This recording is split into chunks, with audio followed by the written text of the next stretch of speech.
Oil has long been described as a curse. Nations that possess it should be among the richest in the world, yet so rarely do those riches reach the right hands. This graph, for example, shows a clear negative correlation between oil income on one axis and democracy on the other. This is confirmed by a glance at the largest producers: Russia, Saudi Arabia, Iraq, the UAE, and so on. The list becomes even more striking when adjusted per capita. Small countries with large reserves, it would seem, are doomed. Except, that is, for just one strange place: Norway. See if you can identify it. On the left is a nation of 5.3 million people. Only 2.2% of its land is arable, making it extremely dependent on oil, 1.7 million barrels of which it produces every day. The one on the right is home to 4.2 million people. Its land is 0.6% arable and produces 2.6 million barrels daily. Which is the authoritarian serial human rights abuser, Kuwait, and which is ranked the most democratic country on Earth, Norway? Now, you might argue liberal democracies like Norway are protected at the outset from the worst outcomes of oil. Their representative governments ensure they will never become as corrupt, lawless, or authoritarian as others. Norway is not, after all, the only large oil producer to preserve democracy and minimize corruption. Canada and the US also fit into this category. But it is perhaps the only one to neither abuse nor squander its windfall. Alberta, for instance, has a similar-sized population, and both invested their petroleum earnings in sovereign wealth funds. But that's where the similarities end. Alberta's fund is now worth $18 billion, a number that may sound impressive but only works out to about $4,000 per resident. Norway's fund, on the other hand, is worth a massive $1.3 trillion. Divided by 5 million, that's $245,000 per person. Assuming a $3,000 monthly cost of living in Oslo, every last Norwegian could therefore quit their job and live carefree for nearly 7 years if it were all distributed. How did Norway conquer big oil in a way neither Canada, nor America, nor any other country in the world could? Sponsored by Brilliant. Learn math, science, and computer science the intuitive way with the link in the description. Unlike many countries, Norway was in no hurry to extract its oil, in part because it didn't believe there was any. Its surveyors wrote in a memo, the chances of finding coal, oil, or sulfur on the continental shelf off the Norwegian coast can be discounted. And it was this patience, or rather disinterest, that would later give it an upper hand in negotiations. In 1959, the Dutch made a surprise discovery, what turned out to be the single largest natural gas field in all of Europe. Although most was found onshore, the field stretched all the way off the coast and into the North Sea. What if, everyone began to wonder, there was more? This possibility was especially intriguing to the British, who were left in poor financial shape after the war. Those long blue miles of nothing suddenly had everyone's attention. There was just one problem. Who owned what? No one could agree on where one country's sovereign waters ended and another's began. And in most versions of history, this is where Norway's love story with oil would have ended. The country is surrounded by a deep, clearly demarcated trench, which the UK could have argued was the most sensible place to divide the sea, leaving Norway with only a tiny slice of the pie, and one too deep to be of much use. But, as it happened, the UK was in no mood for a long, protracted border dispute and just wanted to get drilling. So instead, they just divided the water in half. Even better for Norway, the median line calculation included some of its 240,000 distant islands, like this one, 10 miles off the mainland.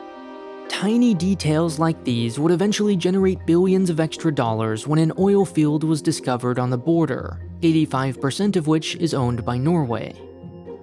With the boundaries now agreed upon, it became open season. Phillips kicked things off by drilling 32 wells, all of which came up short. It seemed as though the skeptics may have been right all along. There was simply no oil to be found, and it asked the government for permission to give up. But while many countries stipulate an amount of money to be spent in exchange for drilling rights, Norway was smarter, mandating a minimum total depth. So, having not fulfilled its contract, Phillips gave it one last shot. And sure enough, this final 33rd well struck gold. Then came the real test. With the smell of money fresh in the air, in came the American giants, who had a reputation for contributing very little to the economies they drilled in.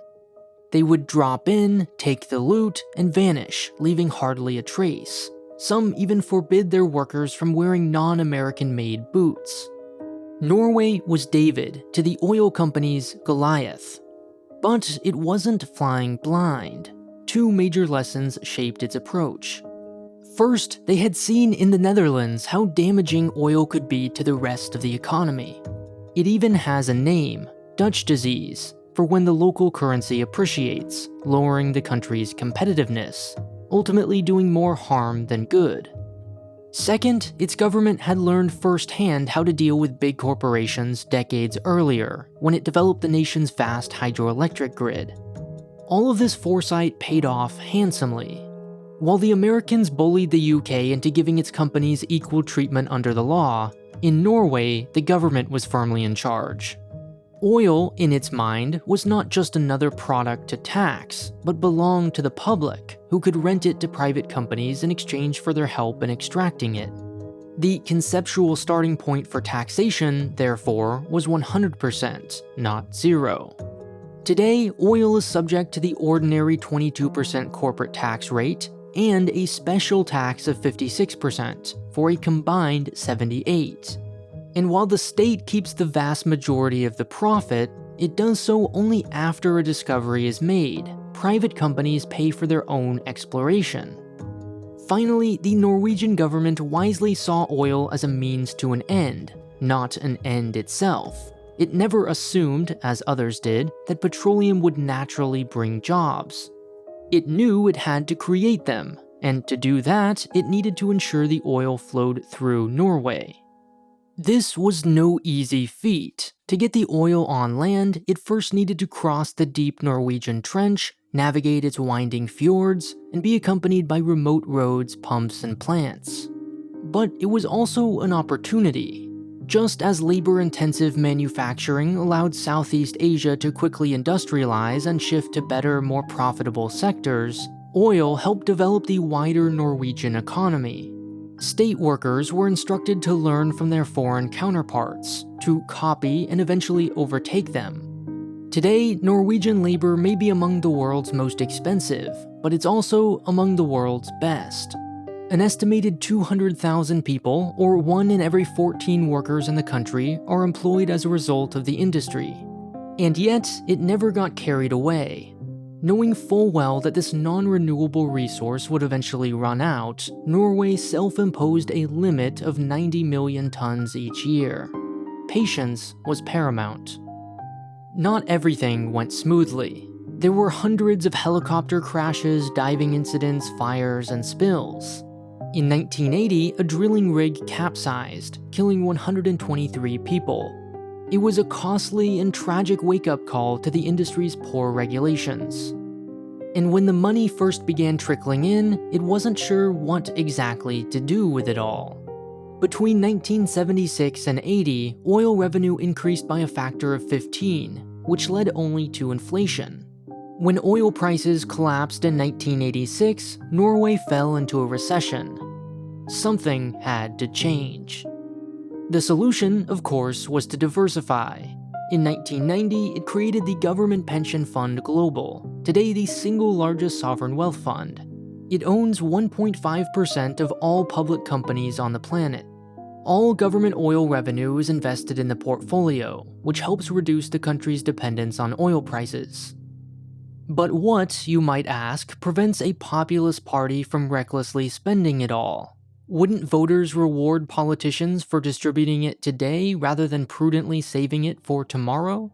To prevent this, it established a rule that spending can only be as high as the expected return, which today is set at 3%. Norway's path to the present was far from perfect. Luck was also involved.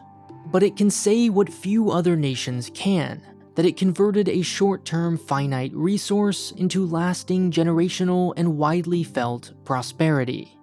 Critics argue oil has nevertheless distorted the economy, as felt in the country's high housing prices, or its disinterest in developing offshore wind farms, like its neighbor, Denmark.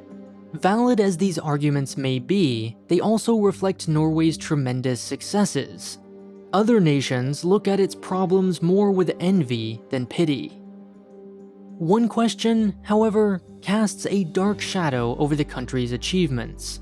Norway has no doubt been good to itself, but has it been good to the world? After the state oil company removed the word oil from its name in 2018, one wonders whether Norway's lack of ostentation, the skyscrapers of Saudi Arabia, or Dubai's ski slopes in the desert, isn't mere modesty, but actually embarrassment. Unique among its oil peers, Norway aspires, at least, to good stewardship. Last year, 75% of new non-commercial car sales were electric, far more than any other country. And nearly all of its electricity is derived from renewable energy, mostly hydropower. Most ironically, its oil fund refuses to invest in fossil fuel companies. Though, make no mistake, this financial strategy helps hedge against the price of oil. The central bank says so itself. All of these green initiatives may give the casual observer the impression that Norway is gradually transitioning to a post-oil economy. The truth, however, is very different. Far from slowly diminishing, production is actually expected to increase, and that's according to the government. The country's newly elected coalition leader has firmly rejected a complete cutoff of oil, and like many voters, prefers a more moderate approach. Oil's share of GDP, exports, and state revenues over time confirm that the commodity remains a critical part of the economy, and will continue to be for many years to come. In 2006 and 10, it reached new agreements with the UN and Russia to expand its maritime zone, which is now 6.6 million square kilometers, 17 times its land area and over twice the size of India. And as Norway's own oil melts the ice in the Arctic, making exploration there easier, it will only be further encouraged to extract even more oil from it. If Norway, one of the richest places on Earth, the poster boy of environmentalism, with a first-hand view of the beauty of nature, and financially secure for decades to come, feels no sense of urgency, it's unlikely to be found anywhere else. Rather than search inward for sheer will, the world needs practical solutions, and you, as someone who clearly enjoys learning about the world, are the perfect person to find them, which you can start doing with today's sponsor, Brilliant. Brilliant recently updated its lessons to make them even more interactive than ever. One of my favorites, for example, is Algorithm Fundamentals, where you can learn just by moving around blocks of code. It's incredibly easy to get started. Brilliant's philosophy, like mine, is that learning is not just about memorizing facts. Its interactive lessons on topics from solar energy to calculus, programming, and statistics will make you enjoy the process of learning. The first 200 people to click the link on screen now will get 20% off the annual premium subscription, so you can start learning the intuitive way today.